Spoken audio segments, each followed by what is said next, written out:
Hi, my name is Ahmed. I come from the glorious country of Iraq, and I'm a born Muslim. My problem is that I practiced Islam when I was. Brother, first we request questions from the non-Muslims. Once Yeah, all the questions from non-Muslims are over, inshallah, we'll give you a chance. yeah, but I'm telling you my problem only. It's okay. But you said you're Ahmed and you're a born Muslim. I am born Muslim. But now are you a Muslim or not? I'm agnostic. Oh, so now you have left the religion of Islam. Yeah, I'm confused. Okay, fine. If you have left the religion of Islam, you can ask the question, brother. Okay. So my question is, how come I don't have the faith that you and the other Muslims have and some of my friends, even though I practiced Islam a lot and I even did Umrah, but I still do most of the sins that are forbidden in Islam, and I sometimes am lazy to do the prayer and the other subjects we have to do in Islam. I have read many books and about other religions and conspiracy theories and documentaries and such. I even have seen your own videos on YouTube, and there are many questions that go around my head about Allah and the Messenger and Muslims in general.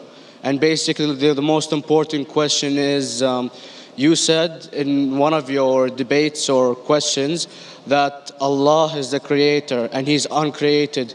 But I have realized, how can the uncreated exist? And if He exists, how can we notice Him?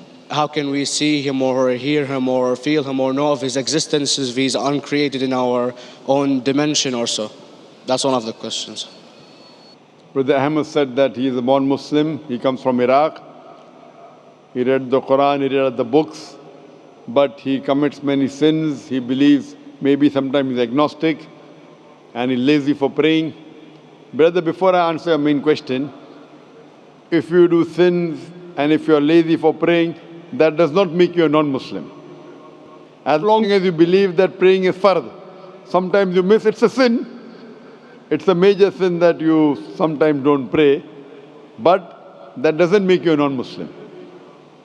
If you say praying is not required, then you're doing kufr.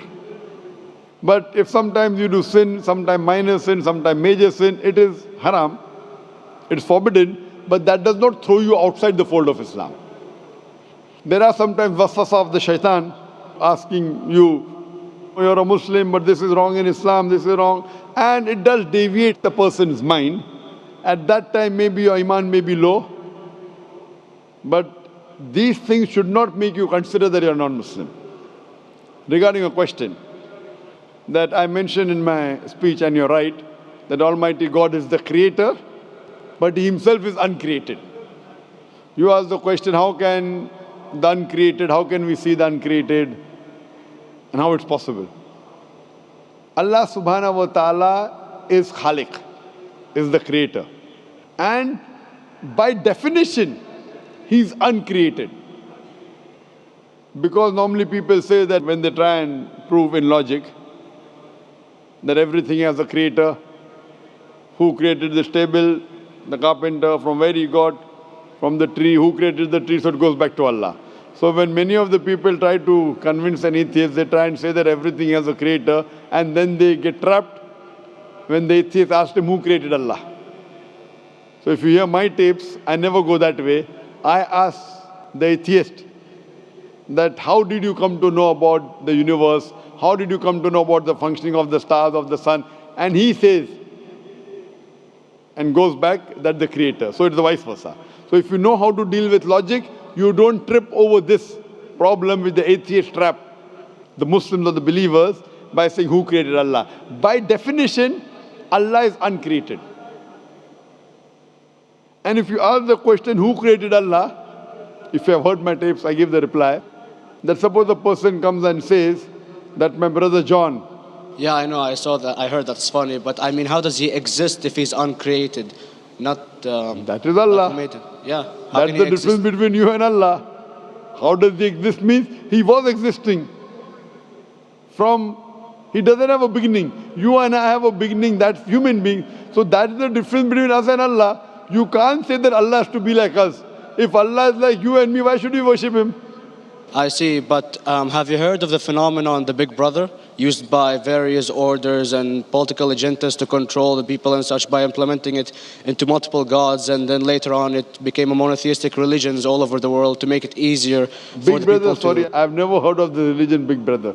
It's not a religion. It's like a theory, an idea, basically. For What does it example, say? yes. What does this idea say?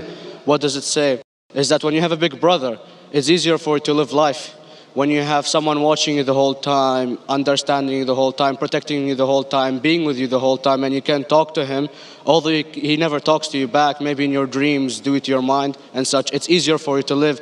While a human who does not have a big brother and is not easily controlled into doing so and is having complete freedom is a danger for the major ruling powers and such. What does this say? I don't understand. Big Brother may be the Big Brother, may not be the. What does it have to do with Islam and God?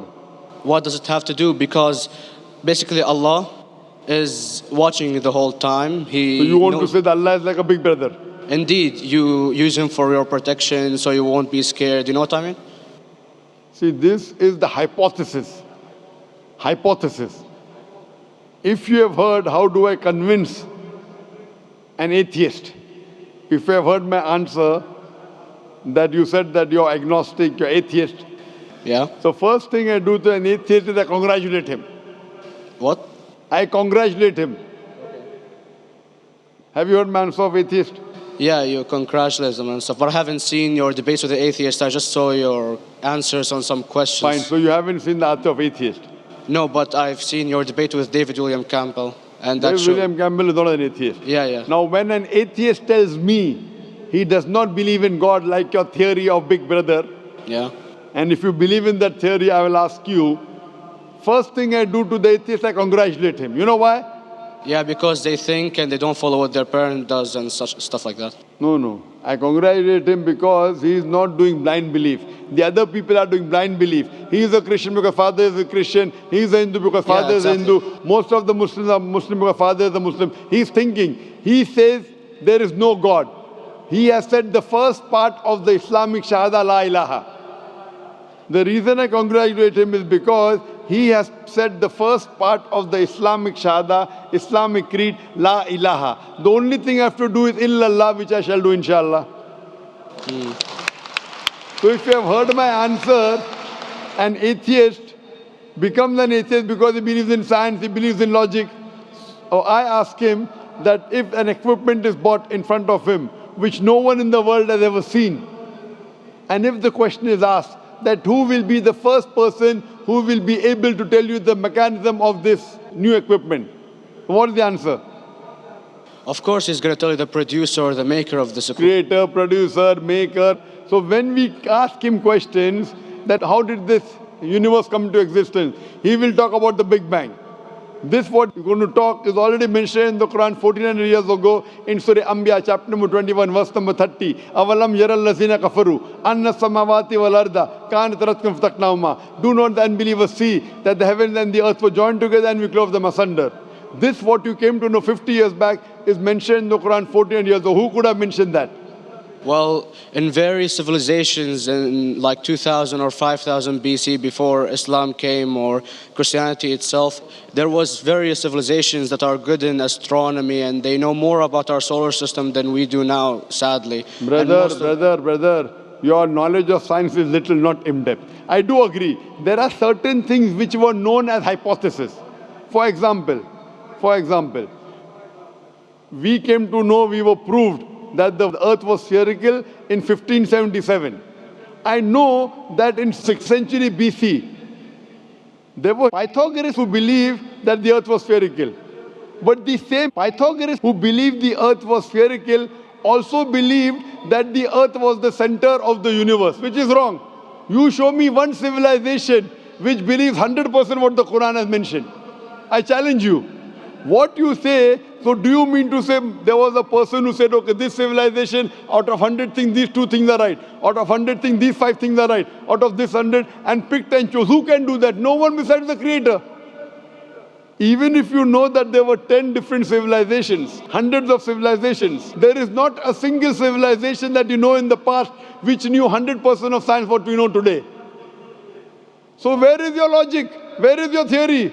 I do know that certain things were hypotheses, which were proved later on. But there is not a single civilization which knows everything what is mentioned in the Quran. So the answer goes back to the original question, who could have collected this in the Quran? Someone 1400 years back, could he do and say, okay, out of these 100 things, these 3 are right, out of these 100 things, these 2 are right, out of this, it's not possible. Mathematically, it's not possible. Well, you never gave the idea of extraterrestrials or so. I mean, knowledge is power, and Brother, I'm asking a simple question. We are not come here to have a debate. yeah. I'm asking you a question, point out a single civilization, you're asking something else. Yeah, We are alright. not here to discuss, you can come in the room and discuss. You ask a question, I'm giving you the answer. You gave about old civilization. I told you you're right, but out of 100 things, 98 they were wrong. So I'm asking you, who could have mentioned this in the Quran? You're talking something else now. Yeah, well, I'm asking you a simple question, 2 plus 2 equal how much? You are saying, I'm telling you 3 multiplied by 3 is how much? I'm asking a name, you're telling that where do you live?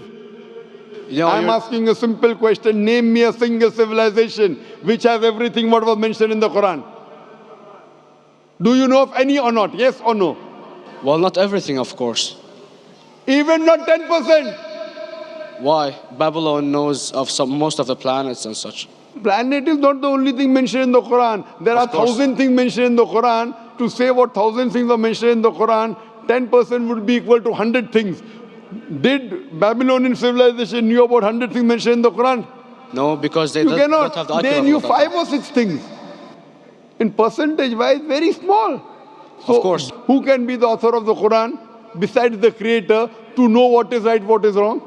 Today science has established the hypothesis mentioned by Babylonian so many centuries back is today proven.